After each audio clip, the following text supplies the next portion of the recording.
Análise das toxinas. A seguir, vou explicar o que é a toxina. Em outras palavras, a toxina é sangue turvo, são nuvens espirituais. Conforme já escrevi outras vezes, as nuvens espirituais surgem devido aos pecados e impurezas, que evidentemente se originam no mal.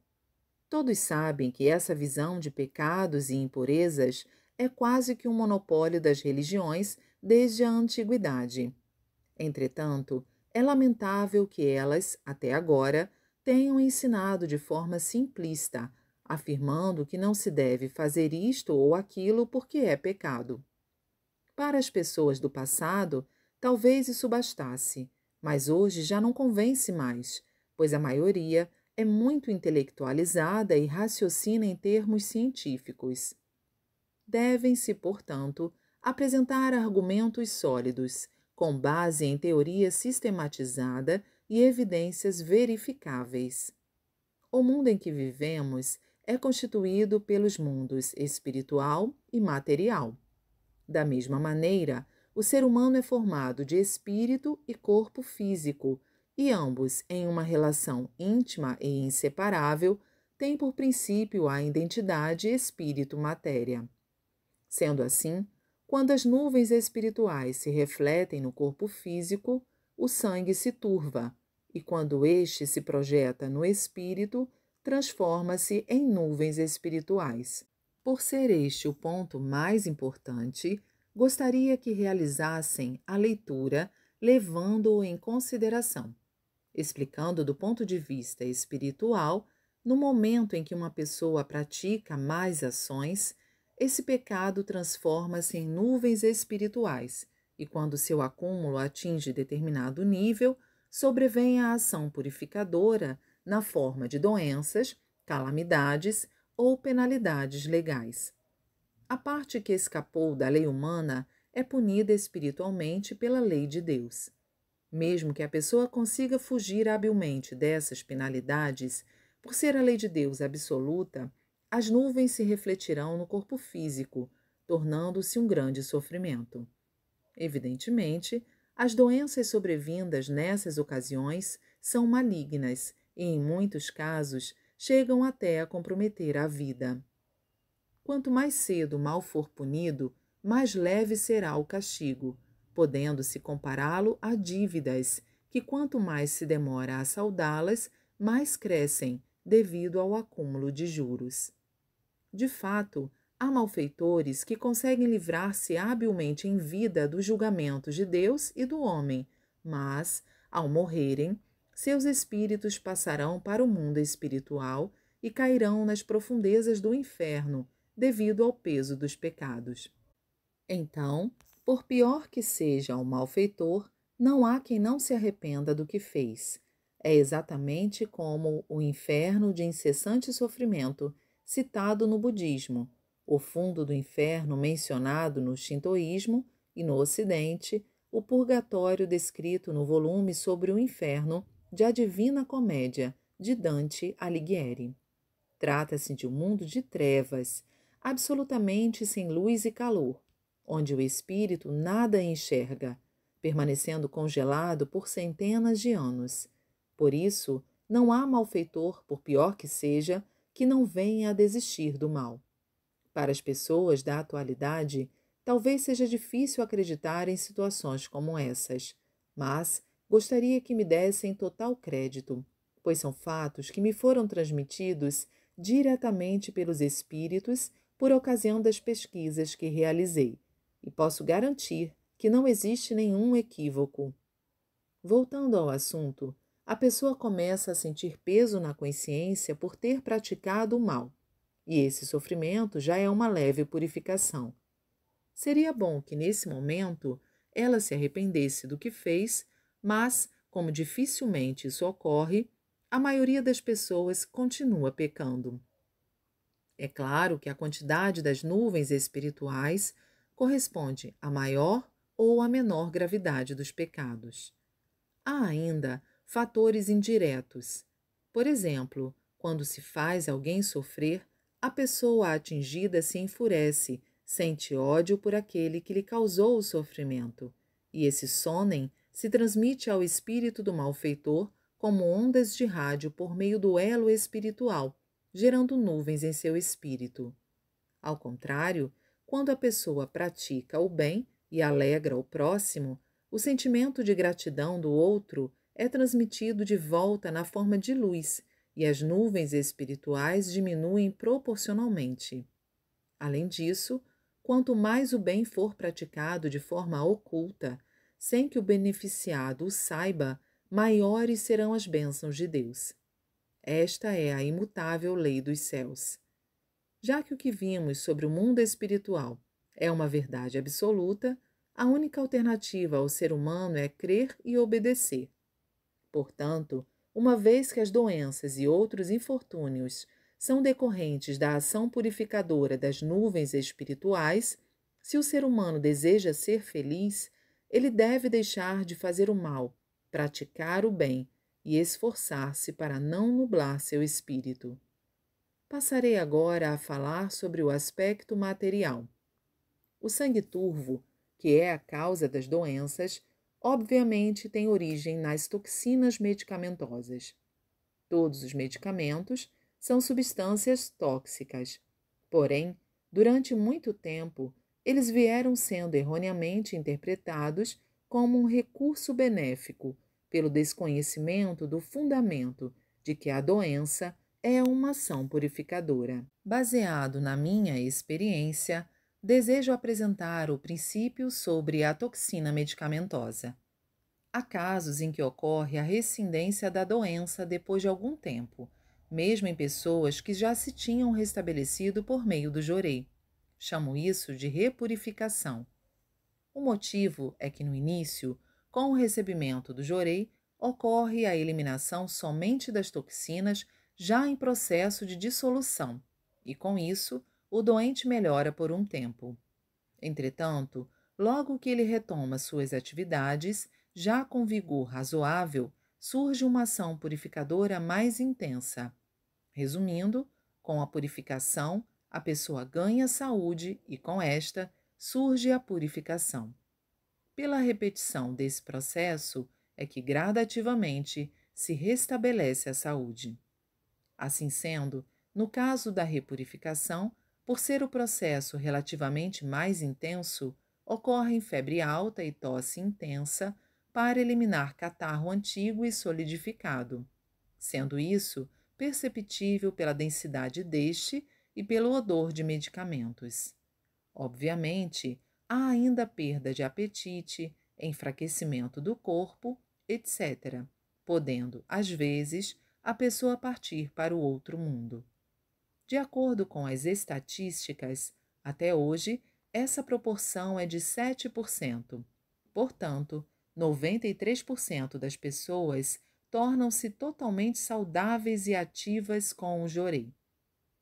Com relação a estes maravilhosos resultados de cura de doença, o fato ainda mais surpreendente é que a maioria que nos procura são doentes em estado grave, a um passo da morte, que já se submeteram a diversos tratamentos médicos, populares, religiosos, etc., sem alcançar a cura. Os resultados obtidos são tão maravilhosos que talvez seja difícil acreditar. A propósito, no caso dos 7% de pessoas que tiveram resultados insatisfatórios, a causa, sem exceção, foi a grande quantidade de toxinas medicamentosas ingeridas. Em suma, o jorei é um método de eliminação dessas toxinas, e isso torna-se evidente ao observarem que quanto maior for a redução da quantidade destas, maior é a tendência de melhora.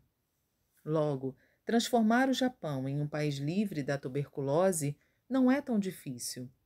Pode-se alcançar perfeitamente esse objetivo, suprimindo os medicamentos e incentivando as pessoas a contrair resfriado. Uma vez que Deus criou o ser humano como personagem principal do planeta Terra, providenciou a produção de alimentos suficientes para sua subsistência, atribuindo sabor a cada um deles e paladar ao ser humano. Comer com prazer aquilo que se tem vontade de comer é o suficiente para se manter a saúde, sem precisar preocupar-se, por exemplo, com os nutrientes. A mesma lógica se aplica à questão da procriação, que, apesar de não ser o objetivo do desejo sexual, acaba ocorrendo como consequência natural dele. Sendo assim, o ser humano não deve ingerir substâncias estranhas que não sejam alimento, isto é, deve excluir tudo o que é insípido ou amargo, pois isso indica o que não deve ser ingerido. Por desconhecimento desse princípio, costuma-se dizer desde a antiguidade que o bom remédio é sempre amargo, o que constitui um flagrante equívoco. Uma vez que a função digestiva não está capacitada a processar tudo que não é alimento, e o medicamento é uma substância estranha, tal função não consegue processá-lo, ficando, portanto, retido no corpo.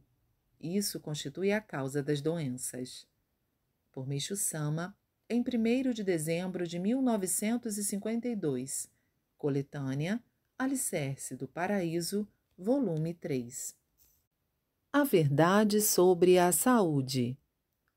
Ao falar sobre saúde, o que devemos saber, em primeiro lugar, é que sua essência consiste na adaptação e no respeito à natureza. Antes de mais nada, deve-se pensar: com que objetivo Deus criou o ser humano? Segundo nossa interpretação, foi para construir um mundo pleno de verdade, bem e belo. Imagino que uma teoria incomum como essa seja difícil de ser aceita de imediato. É claro que não se sabe se levará dezenas, centenas, milhares ou até milhões de anos para o mundo ideal se concretizar. Contudo, não se pode negar que os fatos do passado nos mostram que o mundo vem caminhando passo a passo nesse sentido. A verdade é que Deus é espírito e o ser humano, matéria. Ambos, espírito e matéria, estão conjuntamente empreendendo uma evolução ilimitada, e não resta dúvida que o ser humano é o encarregado disso. Em consequência, sua responsabilidade é realmente enorme, e a condição fundamental para a execução dessa obra grandiosa é a saúde. Assim sendo, Deus atribuiu uma missão a cada pessoa, concedendo-lhe, logicamente, a saúde necessária para cumpri-la. Com efeito, se ela perder a saúde, o sagrado objetivo de Deus não será alcançado.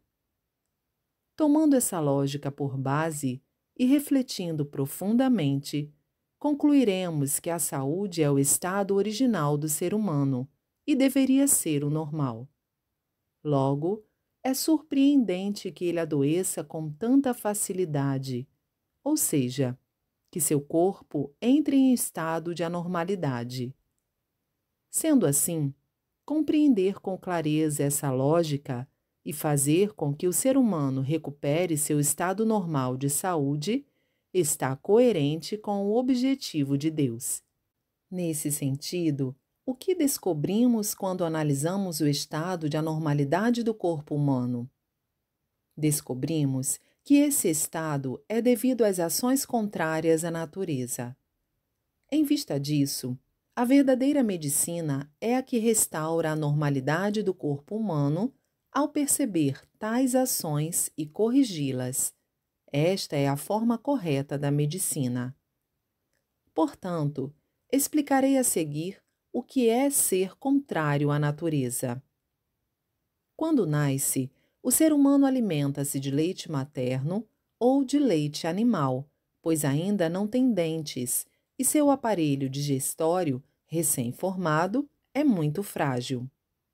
Gradualmente, porém, nascem-lhe os dentes, e à medida que suas funções orgânicas se desenvolvem, ele começa a ingerir alimentação adequada. Existe uma grande variedade de alimentos, cada um com sabor característico. O corpo humano por sua vez, está dotado de paladar para que a pessoa possa comer com prazer. Além disso, o ar, o fogo e a água existem em proporções necessárias à sua saúde, de modo que tudo foi criado de maneira realmente perfeita. Quanto ao corpo humano, vejamos. Do cérebro se originam a razão, a memória e a emoção. Os objetos são criados com as mãos. A locomoção é feita livremente por meio das pernas e o corpo está provido de partes necessárias, como cabelos, pele, unhas, olhos, nariz, boca, ouvidos, etc. Acrescente-se a isso que o corpo todo está coberto de pele, a qual ressalta a beleza humana. Uma rápida observação já evidencia tal realidade. Numa análise mais profunda, conclui-se que o corpo humano é uma maravilhosa obra da criação, difícil de ser expresso por meio de palavras. Quando observamos uma única flor ou folha, os rios e as montanhas com sua beleza, inclusive os pássaros, os insetos, os peixes e outros animais, não podemos deixar de sentir grande admiração pela extraordinária arte divina. O ser humano é, especialmente, a obra-prima do Criador. E, no que se refere à sua reprodução como forma de preservação da espécie, ela é tão perfeita que ultrapassa o limite das palavras. Assim sendo, o corpo humano é a obra máxima da criação divina.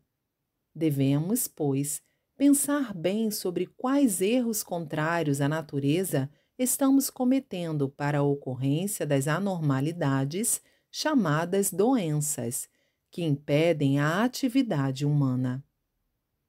Eis um ponto que merece profunda reflexão por parte da humanidade. Por Meishu Sama, em 20 de abril de 1950.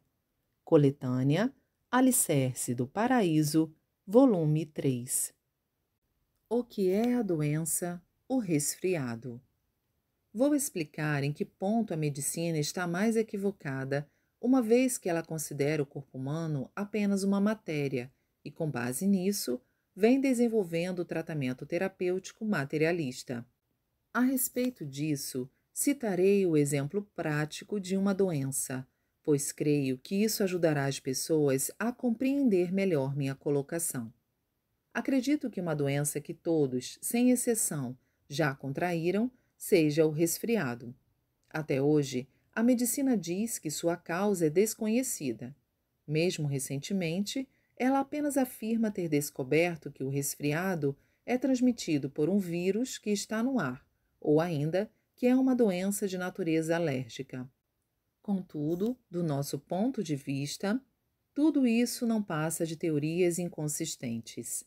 Dentro em breve, com certeza, acabarão caindo por terra.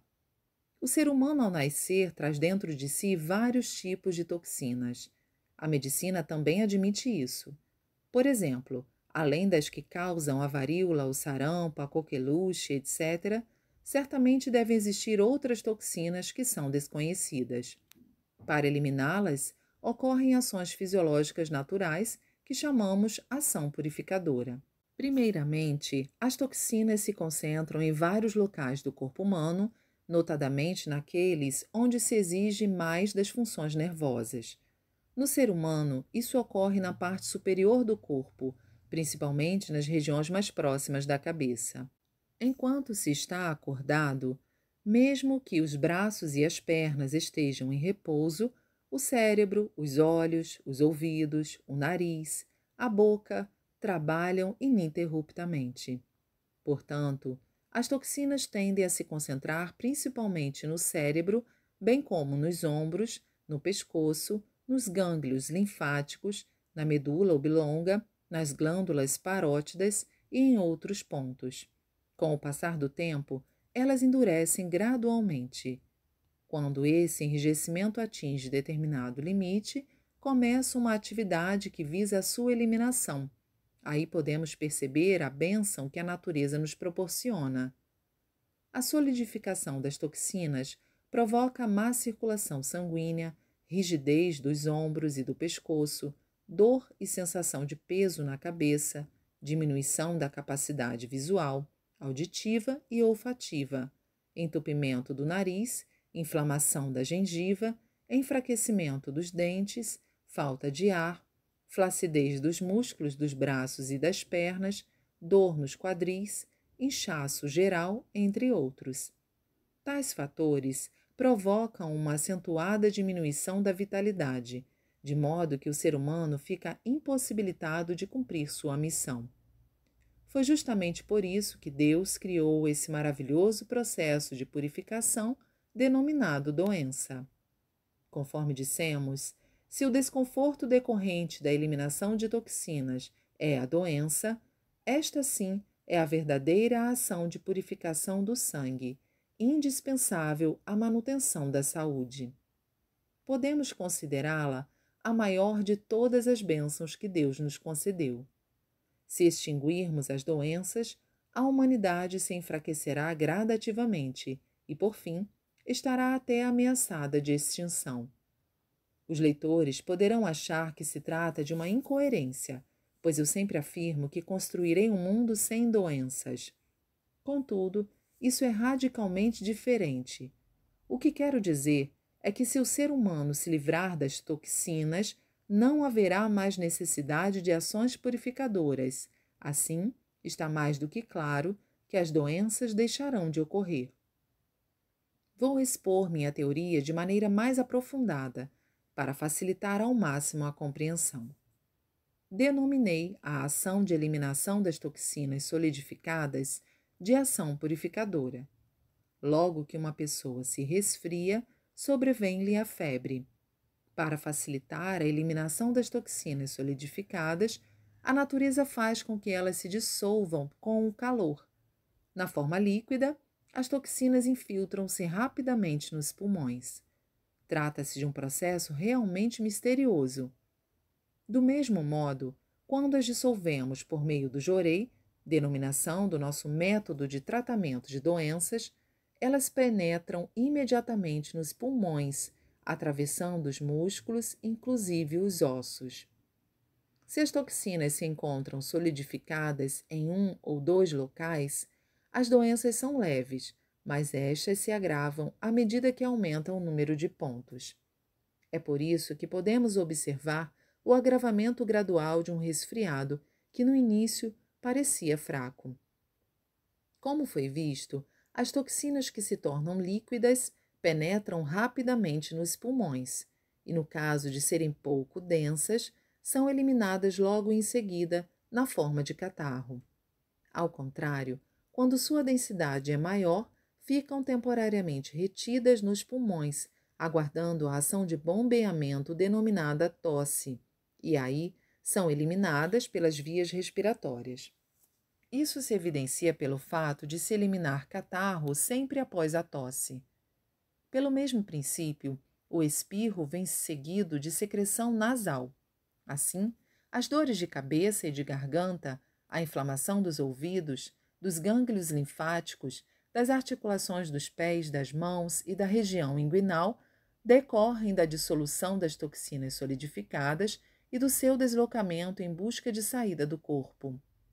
Essa movimentação estimula os nervos, provocando dores. As toxinas líquidas podem ser divididas em densas e ralas. As densas são eliminadas na forma de catarro, secreção nasal, diarreia, e as ralas assumem aspecto aquoso e são eliminadas na forma de suor e de urina.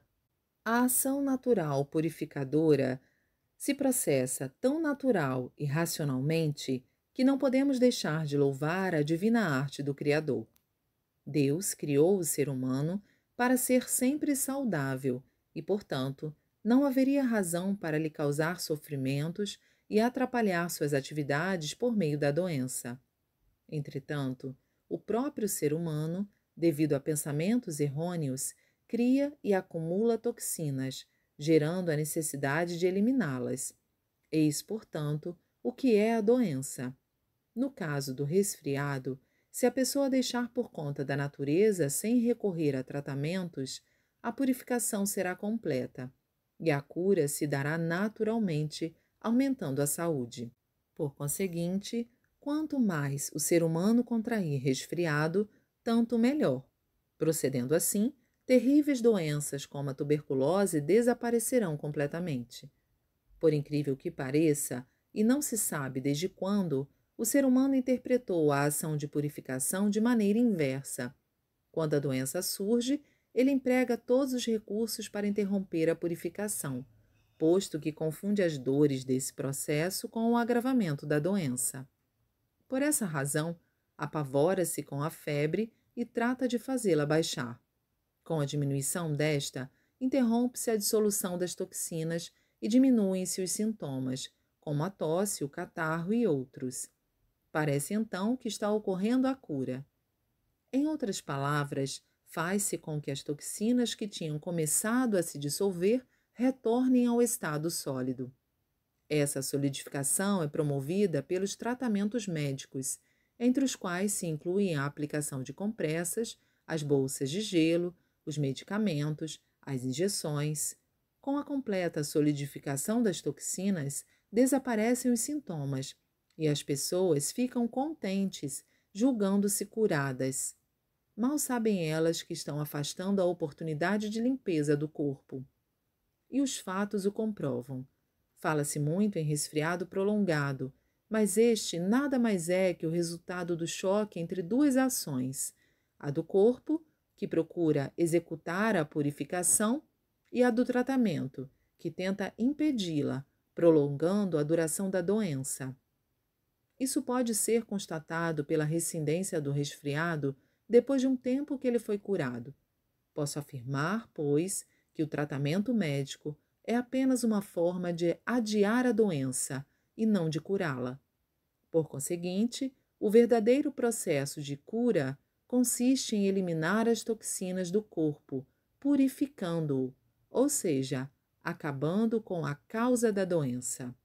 O verdadeiro tratamento médico é aquele que, uma vez iniciado o processo de purificação, acelera a dissolução das toxinas solidificadas e faz com que elas sejam eliminadas na maior quantidade possível.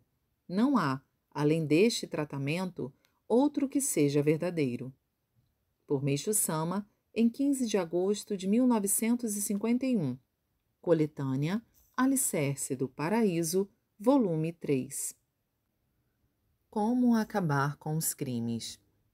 Dentre os crimes cometidos ultimamente, os mais graves são os praticados por indivíduos que, para roubar uma pequena soma em dinheiro, não hesitam em tirar a vida de seu semelhante. Para eles, isso é mais simples do que matar um cão. Quando vejo esse tipo de pessoa, fico pasmo diante de tamanha ousadia, incompreensível pelo senso comum. Podemos afirmar que vivemos em um mundo realmente pavoroso.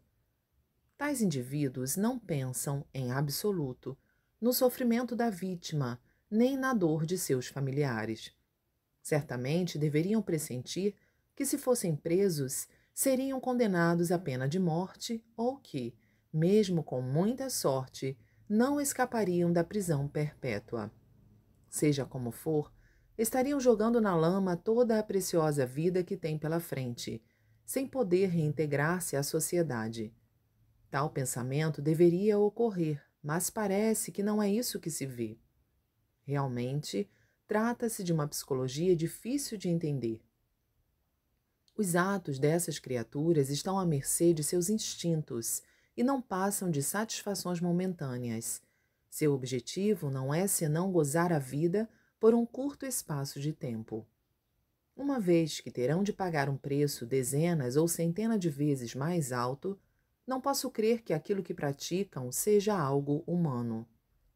Com base no exposto, talvez se pense que não haja uma explicação racional para os crimes, mas, na realidade, ela existe. Do ponto de vista espiritual, podemos compreendê-los muito bem. Conforme consta em nossos ensinamentos, o ser humano possui 3 espíritos protetores: o espírito protetor primordial, atribuído por Deus, o espírito protetor guardião, escolhido entre os ancestrais, e o espírito protetor secundário, que dá origem aos desejos físico-materiais. Naturalmente, o espírito protetor primordial é a fonte da consciência. O espírito protetor guardião estimula a pessoa a praticar o bem, e quando o espírito protetor secundário se apossa da pessoa, é o espírito de animal que passa a dominá-la. Por esse motivo, embora mantenha a aparência humana, a pessoa torna-se tal qual um animal. Nestas circunstâncias, não tendo como lhe ocorrer o sentimento de pena ou compaixão, ela passa a manifestar plenamente sua crueldade. Uma vez que este é o motivo fundamental dos crimes hediondos, é muito perigoso se a pessoa não se empenhar para que sua alma não seja dominada pelo espírito animal. Basta um pequeno estímulo para despertar-lhe desejos malignos e torná-la uma criminosa. Nesse caso, o que se deve fazer? Não há outra forma senão recorrer à força da religião. Por que por meio da religião? Conforme já disse, a pessoa está dominada pelo animal, isto é, pelo espírito protetor secundário. Portanto, é preciso enfraquecer seu controle. Em termos mais claros, aumentar a força do bem em uma proporção superior à do mal, fazendo com que o espírito protetor secundário fique subjugado. Afirmo que, além deste, não existe, em absoluto, outro método mais eficaz. Antes de mais nada, é necessário que o ser humano ingresse na fé e, voltado para Deus, o reverencie e ore. Assim procedendo, o Criador e o ser humano estarão ligados pelo elo espiritual, e, através deste, a luz divina penetrará na alma. À medida que ocorrer a intensificação dessa luz, o espírito protetor secundário se retrairá e sua força para utilizar livremente a pessoa se enfraquecerá. Por exemplo, no íntimo do ser humano, há uma luta constante entre o bem e o mal. Isso se dá em virtude do princípio exposto. Assim, por mais detalhadas que se tornem as leis e por mais rigoroso que seja o controle, será o mesmo que conter o criminoso apenas por meio de forças externas. Sem dúvida, é melhor do que nada, mas enquanto não se tocar o âmago do problema, os resultados serão insignificantes, apresentando-se situações sociais nefastas, como as que têm ocorrido hoje em dia. É impossível entender o fato de governo e educadores não terem percebido algo tão óbvio. Eles apenas suspiraram resignadamente e, por fim, se deram conta dos crimes brutais e do aumento da delinquência. Todavia, eles se limitam a pregar o restabelecimento dos princípios éticos e morais, bem como a reforma das diretrizes educacionais. Isso mostra que ambos ainda não conseguiram libertar-se das ideias anacrônicas que cheiram a mofo. Portanto, só nos resta dizer que se trata de um fato realmente lamentável. Pode parecer uma analogia carregada de ironia, mas é o mesmo que colocar água em uma peneira e, notando que esta vaza demais, diminuir-lhe os furos. Gostaria de apresentar esta proposta aos líderes da nossa sociedade. Por Meixo Sama, em 25 de julho de 1951. Coletânea Alicerce do Paraíso, volume 5. Bondade e cortesia. Ao observar as pessoas da atualidade, acredito que a bondade e a cortesia são as qualidades que mais faltam a elas. Vou tecer comentários sobre o assunto, tomando a nossa igreja como base. Existe um critério que permite avaliar a evolução da fé e o polimento da alma. Essa avaliação não é tão complicada quanto parece. Antes de mais nada, a pessoa passa a abominar o conflito, depois torna-se bondosa e cortês.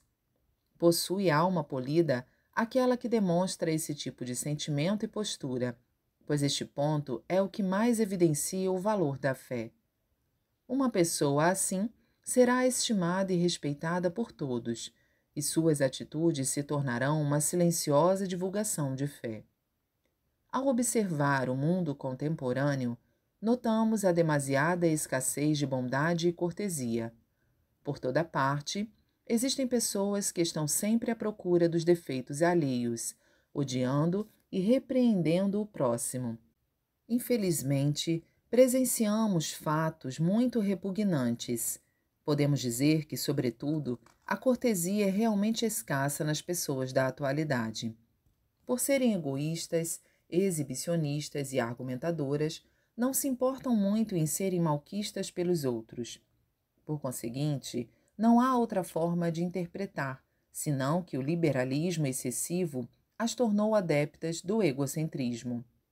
O mais vergonhoso é revelar os segredos das pessoas e defender ideias de exclusão, demonstrando uma grande falta de empatia. Com o aumento de pessoas dessa natureza, a sociedade torna-se sombria e fria, crescendo cada vez mais o número de pessimistas com relação à vida. Ultimamente, a quantidade de suicidas é grande, mas será que a causa não estará neste ponto? Assim sendo, a verdadeira civilização resultará do crescente número de pessoas que agem conforme o cavalheirismo inglês ou a filantropia americana. Dessa maneira, a ética social permitirá a formação de uma sociedade agradável e boa de se viver. Se considerarmos tal sociedade um paraíso neste mundo, poderemos afirmar que este se encontra de fato ao nosso alcance. Observando por outro ângulo, atualmente o turismo no Japão está sendo defendido como assunto de suma importância, em termos de estratégia de política nacional. De fato, as instalações materiais são fundamentais. No entanto, creio que o mais importante é causar uma boa impressão aos visitantes estrangeiros.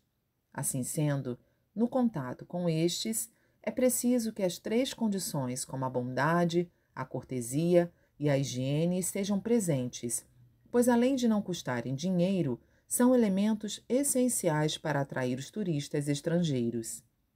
A condição fundamental para a formação de pessoas com essas características é, sem dúvida, a fé. É com base nessa diretriz que nossa Igreja vem se empenhando cada vez mais. Por Meixo Sama, em 25 de outubro de 1950. Coletânea Alicerce do Paraíso, volume 4. O paraíso é o mundo do belo. Os fiéis da nossa Igreja estão bem cientes de que o objetivo de Deus é a construção do mundo ideal, de perfeita verdade, bem e belo. Sendo assim, o objetivo de Satanás, seu antagonista, é obviamente a inverdade, o mal e a feiura. Vou explicar sobre os mesmos, mas creio que a inverdade e o mal dispensam explicações. Portanto, vamos falar a respeito da feiura. Neste mundo existem muitas coisas equivocadas. Há casos em que a feiura se associa à verdade e ao bem. Ao se depararem com tais casos frequentemente, as pessoas fazem deles alvo de admiração e respeito. Em termos mais claros, desde tempos remotos, não são poucas as pessoas que, alimentando-se e vestindo-se precariamente, morando em casebres, enfim, vivendo uma vida miserável, realizam práticas virtuosas para o bem do próximo e da sociedade. Realmente, se suas condições de vida fossem tão desfavoráveis a ponto de não conseguirem sobreviver, isso seria inevitável. Algumas, porém, mesmo tendo condições melhores, preferem aquelas formas de vida, o que não acho nada interessante. Entre elas, encontram-se muitos religiosos que escolhem uma vida de abstinência como um aprimoramento que eles mesmos consideram como um modo de viver digno e admirável. O povo que os observa considera-os pessoas sublimes.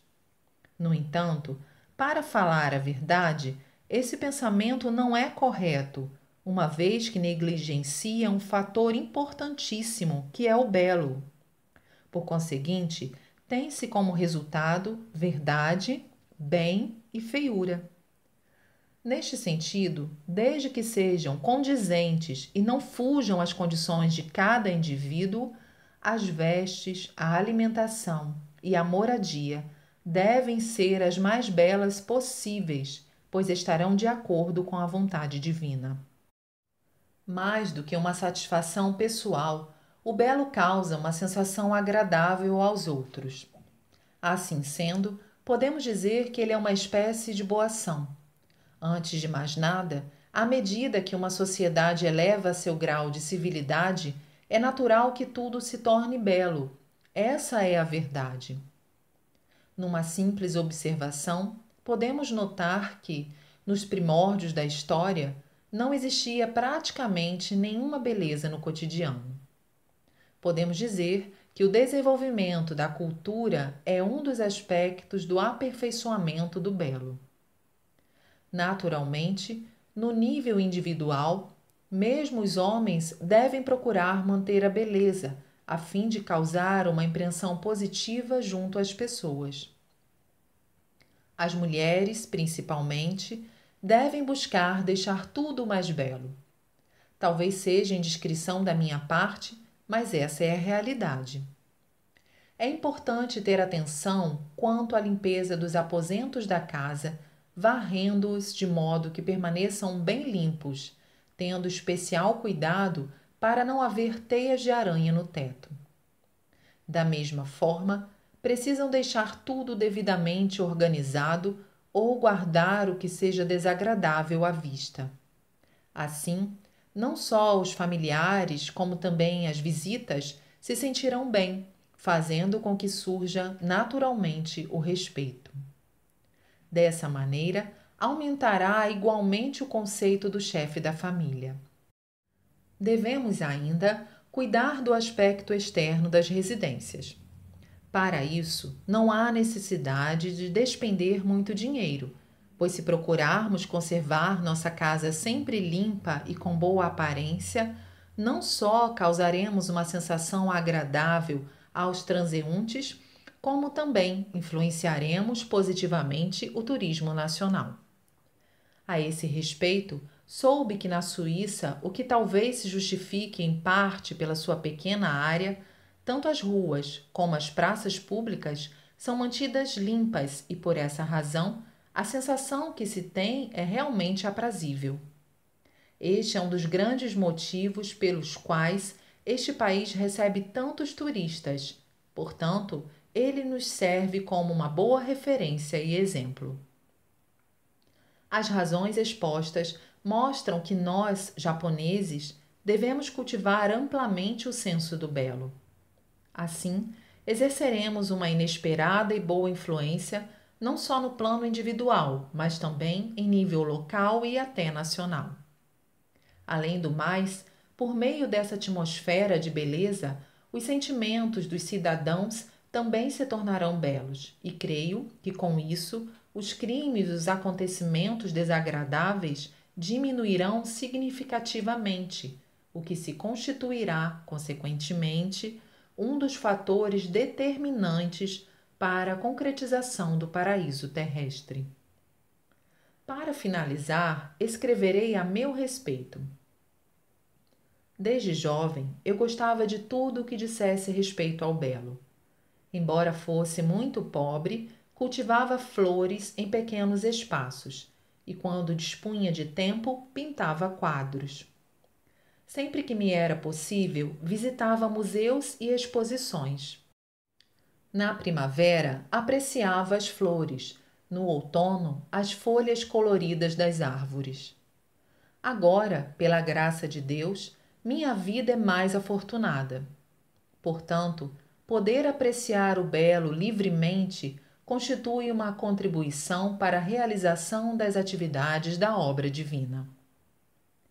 Desconhecendo esse fato, é inevitável que terceiros achem que levo uma vida luxuosa. Desde tempos antigos, os fundadores de religiões faziam a divulgação das doutrinas vivendo na pobreza e realizando penitências. Quando me comparam a eles, talvez achem minha forma de agir bastante estranha pelas diferenças observadas. A verdade é que aquela época era o mundo da noite e as religiões expandiam a fé mesmo estando no inferno. Finalmente, chegou a época de transição, ou seja, o momento atual está se transformando no mundo do dia e, contrariamente, a salvação pode se dar quando vivemos no paraíso. É necessário, pois, pensar profundamente a esse respeito. Para encerrar, desejo falar a respeito do comunismo. Dizem que seu objetivo é a construção do paraíso, mas além dos demais aspectos, a concepção do belo de seus militantes é muito escassa. Portanto, enquanto o comunismo não agregar o belo, ele não se tornará um sistema verdadeiro. Jornal Eico, número 112, 11 de julho de 1951. Alicerce do Paraíso, volume 5. Poema 39. Estejam cientes de que a consciência gerada pela verdade é o bem, e que a forma criada pelo bem é o belo. Tenho dito sempre que o paraíso é o mundo da arte, mas, se nos limitarmos a essa afirmação, o conceito ficará por demais abstrato. Naturalmente, o aperfeiçoamento das artes plásticas, da literatura, das artes cênicas e das demais artes resultaria no mundo mencionado, o que seria amplamente satisfatório. Na realidade, é preciso que todas as artes estejam presentes, ou melhor, que tudo se transforme em arte. Caso contrário, não podemos dizer que seja o verdadeiro paraíso. A cura das doenças pelo jorei, proposto por mim, na realidade, é uma magnífica arte da vida. Isso porque, em sua essência, a arte deve satisfazer as três condições: verdade, bem e belo. Antes de mais nada, no enfermo não há fundamentalmente verdade, dado que esta consiste no fato de que o ser humano deve ser saudável. Quando ele perde a saúde, significa que não se encontra mais em seu estado natural. Tomemos, por exemplo, uma jarra. Se ela sofrer alguma avaria, perderá sua utilidade, pois a água poderá vazar, não permanecerá mais em pé ou mesmo se quebrará no momento do uso. Assim sendo, como objeto, nela não há mais verdade. Para que possamos utilizar a jarra novamente, precisamos consertá-la. O mesmo se dá com o ser humano. Se uma pessoa, por motivo de doença, não puder mais desempenhar suas atividades, acabará se sentindo inútil. Por essa razão, é necessário restaurá-la. Eis porque existe o jorei da nossa religião. A seguir, vamos analisar o bem. Se a pessoa não possuir qualquer parcela de bem e praticar somente o mal, ela não será um ser humano verdadeiro, mas um animal. Tal espécie de pessoa causa prejuízos à coletividade em que vive, portanto, significa que, muito mais que desnecessária, sua existência deve ser negada. Todavia, isso compete a Deus, que detém o poder de concessão da vida e da morte. Como resultado da própria conduta, muitas pessoas fracassam, sofrem com doenças ou caem na extrema pobreza. Algumas chegam a perder a vida. Isso vem a ser realmente o julgamento de Deus. Embora se fale no mal de forma geral, existe o mal praticado consciente ou inconscientemente. Assim sendo, o sofrimento de quem pratica o mal varia de acordo com essa diferença. Nesse aspecto, existe uma rigorosa imparcialidade. Para finalizar, falaria sobre o belo, mas, por ser assunto do domínio de todos, dispenso maiores comentários. Como se pode observar claramente, a condição fundamental para transformar este mundo em paraíso está na concretização da verdade, do bem e do belo. Assim sendo, Tanto a cura das doenças que realizamos quanto a reforma dos métodos agrícolas são, evidentemente, artes. A primeira, conforme afirmei anteriormente, é a arte da vida, e a segunda, a arte da agricultura. A construção do protótipo do paraíso terrestre que estamos realizando paralelamente a essas duas é a arte do belo. Com a junção das três, ou seja, consubstanciada a trilogia Verdade, Bem, Belo, construiremos o mundo da luz, que não é senão a concretização do paraíso terrestre, do mundo de Miroku. Por Meishu Sama, em 4 de outubro de 1950. Coletânea O Pão Nosso de Cada Dia, volume 1.